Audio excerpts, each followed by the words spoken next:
Un missile russe qui survole la Pologne. Serait-ce très brièvement, une quarantaine de secondes, mais en violation évidemment de l'espace aérien. Varsovie s'est cabré, a convoqué l'ambassadeur russe. On va voir ça dans un instant. Il n'est pas venu, ne s'est pas présenté. Est-ce une escalade ? Est-ce ainsi que les choses peuvent dégénérer ? Dans le fond, on va se poser la question avec vous, colonel Goya, François Clémenceau et Catherine Gentil de Cancode. On reprend dans l'ordre, si vous voulez bien. D'abord, le ministre des Affaires étrangères qui réagissait dans la journée de dimanche à ce survol pendant une quarantaine de secondes, donc d'un missile russe. La suite de notre action dépendra des explications et des informations. C'est normal, car ce n'est pas la première fois que l'espace polonais est violé par un missile de la Fédération de Russie. C'est la 3e fois pour ce que nous en savons. Or, l'ambassadeur russe a snobé la Pologne, comme l'écrivait The Guardian, puisque hier, l'ambassadeur, vous voyez sa photo, Sergueï Andreïev, ne s'est pas présenté à la convocation. Ce qui a évidemment ému la Pologne. L'ambassadeur de la Fédération de Russie en Pologne ne s'est pas présenté aujourd'hui au siège du ministère des Affaires étrangères pour s'expliquer sur l'incident du missile. On l'écoute. L'ambassadeur de la Fédération de Russie en Pologne, M. Sergueï Andreïev, ne s'est pas présenté aujourd'hui au siège du ministère des Affaires étrangères pour s'expliquer sur l'incident du missile de croisière russe qui a violé l'espace aérien polonais le 24 mars. Nous nous demandons si l'ambassadeur suit les instructions du ministère des Affaires étrangères à Moscou et s'il est en mesure de représenter correctement les intérêts de la Fédération de Russie à Varsovie. Voilà. Et pour être tout à fait complète, regardez ce que dit l'ambassade de Russie en Pologne. L'ambassadeur a demandé si la partie polonaise était prête à fournir des preuves de ces affirmations. Comme les réponses de nos collègues n'ont pas indiqué qu'une telle preuve serait fournie cette fois-ci, l'ambassadeur a décidé qu'une discussion sur ce sujet serait inutile. Et donc, on a rejeté l'invitation. D'abord, qu'est-ce que c'est la suite ? Quand un ambassadeur est convoqué, est-ce qu'il est dans l'obligation vis-à-vis du pays dans lequel il représente sa propre nation? Est-ce qu'il est obligé de le faire normalement? Oui, en principe, oui. La règle veut que quand vous êtes ambassadeur quelque part et que vous êtes convoqué, surtout sur un sujet aussi important, en principe, vous ne pouvez pas vous y soustraire. Donc là, ça marque aussi quand même ce qu'on sait depuis longtemps, c'est-à-dire l'immense mépris aussi que les Russes ont pour les Polonais. Ça ne doit pas être complètement étranger aussi à la réaction de l'ambassadeur qui a trouvé donc une explication en disant en gros je ne me déplacerai pas tant qu'on ne m'aura pas fourni les preuves des accusations polonaises. C'est dans le fameux jeu d'inverser la charge de la preuve. Voilà, exactement. Mais maintenant il faut voir ce que les Polonais vont faire parce que les Polonais, ils ne peuvent pas se laisser traiter comme ça. Et en plus, c'est un maillon important, la discussion, la relation avec un ambassadeur. Évidemment, Varsovie peut parler directement avec Moscou. Ça, c'est très clair. Et parfois, justement, les ambassadeurs ont un rôle qui est moins important que la relation qui existe directement entre les deux capitales. Mais là, j'imagine mal que les Polonais restent sans rien faire. Et qu'est-ce qu'ils peuvent faire, Catherine ? Ils peuvent demander le départ de l'ambassadeur. Ils peuvent demander, exiger l'ambassadeur. Il y a le retrait des lettres de créance, ce qui permet à l'ambassadeur de rester, mais sans exercer son activité. Et puis ensuite, vous avez l'expulsion. Persona non grata. Mais qui généralement se fait dans la réciprocité.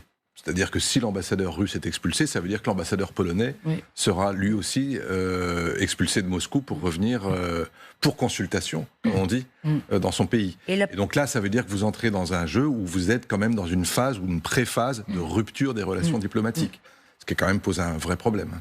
Pour ce pays qui vit dans la terreur, tout de même, en tout cas dans l'inquiétude d'être exposé à une éventuelle... En même temps, on voit qu'à chaque fois, les Polonais quand même se débrouillent pour qu'il n'y ait pas d'escalade. Ils restent toujours très calmes. Mais là, il y a une escalade diplomatique qu'il n'y avait encore pas eu. Sur la convocation de l'ambassadeur. Oui, et sur la non-réponse de la Fédération de Russie. C'est sûr. Emma Barillet, vous êtes en Pologne, envoyée spéciale de LCI. La peur des Polonais depuis cette intrusion, cette violation de l'espace polonais aérien par un missile russe, elle est tangible, vous l'avez constaté ? Bien, ici à Varsovie, la population polonaise semble vivre cet événement relativement normalement. Alors la Pologne est certes toujours en alerte depuis dimanche matin. C'est le commandement opérationnel de l'armée polonaise qui avait immédiatement réagi en indiquant que des avions de combat polonais et des ravitailleurs alliés allaient sécuriser l'espace aérien polonais et survoler la zone concernée. On rappelle que la Pologne partage plus de 530 km avec l'Ukraine, mais malgré cela, ici, la population ne semble pas plus inquiète, comme je vous le disais. Alors, on a vu quelques caméras hier devant le ministère des Affaires étrangères, puisque vous l'avez rappelé, l'ambassadeur russe y était convoqué pour donner des explications sur ce missile russe qui a survolé l'espace aérien polonais. Mais vous l'avez rappelé, il ne s'est tout simplement pas présenté. Alors, vous l'avez entendu, le porte-parole du ministère des Affaires étrangères l'a annoncé hier. Il a dénoncé donc cette action et dit qu'il se demandait même si l'ambassadeur Sergueï Andreev était toujours à même de représenter la Russie ici en Pologne. Et puis il a fini par dire que une autre voie serait trouvée pour parler à l'ambassade, sans doute par voie écrite. Un courrier, une note serait transmise à l'ambassade russe. Donc on cherche à apaiser les choses, c'est ce qu'on comprend de ce que vous nous dites. Merci beaucoup Emma Barillet à Varsovie. C'est la 3e fois, pour ce que nous en savons, dit la Pologne, que se produit cette violation de l'espace aérien par un missile russe.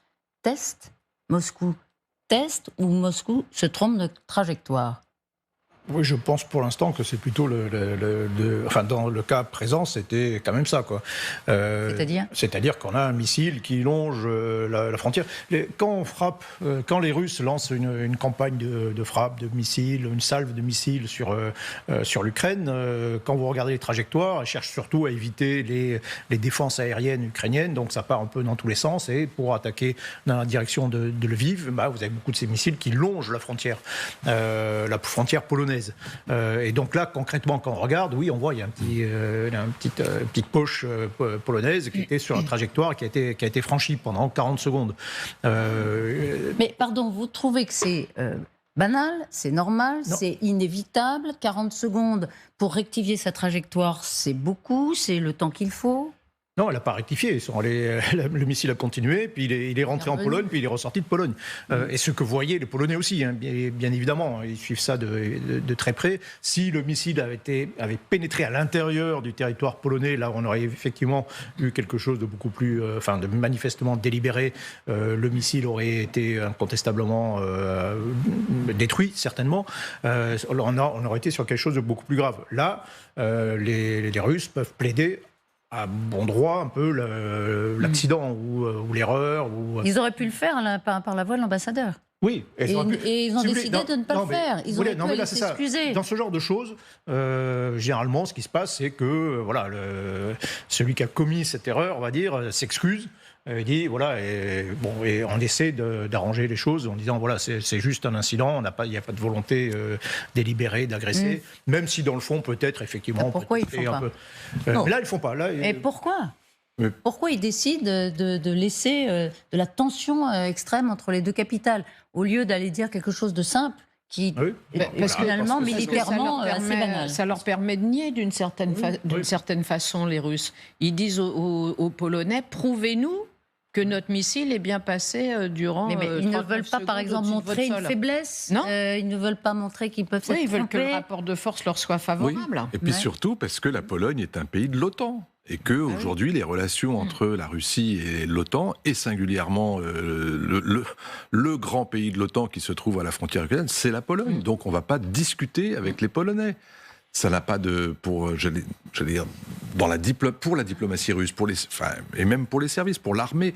On pourrait imaginer, par exemple, que les deux chefs d'état-major utilisent leur téléphone et s'expliquent. Non, il y a une sorte de crispation côté russe sur le fait qu'on n'a pas à s'expliquer à des pays de l'OTAN, de l'Alliance Atlantique, on désigne comme des ennemis depuis le début. Bien sûr. D'accord. Comme étant ceux qui ont agressé la Russie. Donc, ils n'ont pas... Parce que ce serait un petit coup de canif dans ce récit que Poutine fait depuis des mois. Oui. L'OTAN est en guerre contre nous, nous sommes des victimes. Les choses auraient été probablement très différentes. À quoi ça tient ? Les choses auraient été probablement différentes si le missile avait été abattu par la défense antiaérienne polonaise. Moi, je ne sais pas à quelle altitude volait ce missile. Alors... Et les Polonais ont dit, s'il s'était approché de trop près du sol polonais, comme s'il visait un objectif en Pologne, à ce moment-là, oui, ce missile aurait été probablement abattu.